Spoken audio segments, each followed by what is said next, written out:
The engines were finding life difficult. Workmen were mending the viaduct on the main line. The arches needed strengthening.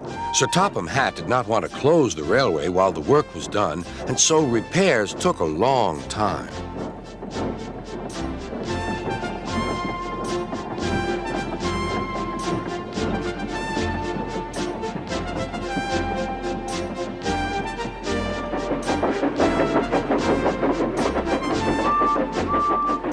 The engines had to take great care when crossing the viaduct, and the delay often made them late on their journey to the junction, where they knew Thomas would be ready to collect his passengers.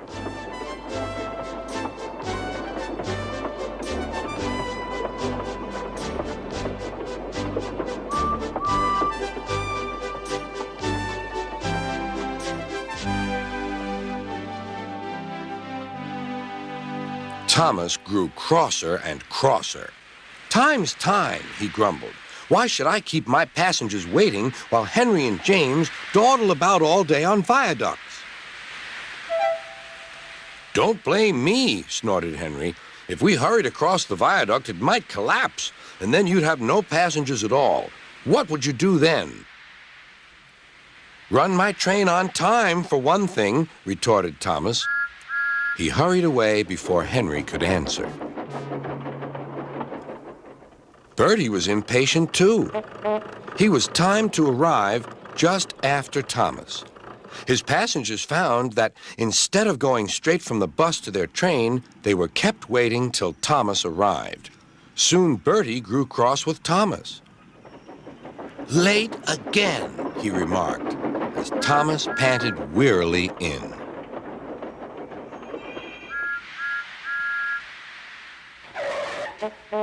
"We may be friends, but I thought you could go fast, Thomas. It's time we had another race. I reckon I could beat you now."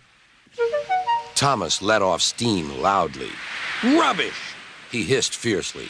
"It's those main line engines. They dither about on the viaduct, and they blame Sir Topham Hatt's workmen. It's just an excuse for laziness, if you ask me."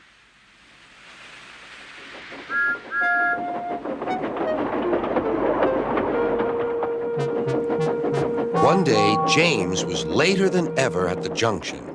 "I'm sorry, Thomas," he puffed. "I was held up at the station, and the viaduct made it worse."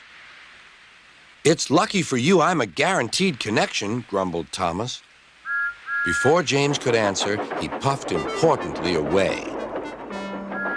Come along," he panted to the coaches. Annie and Clarabelle did their best, but Thomas soon found that he couldn't save much time.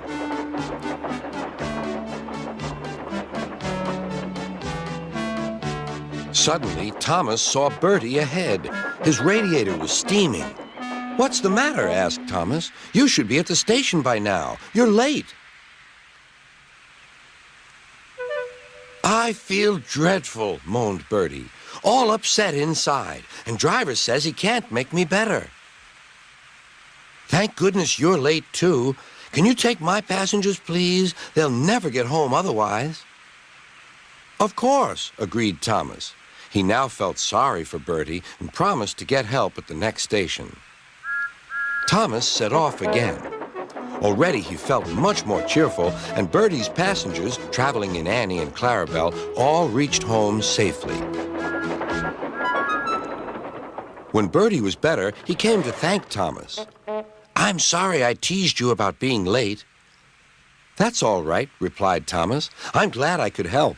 There are times when being late isn't such a bad thing after all."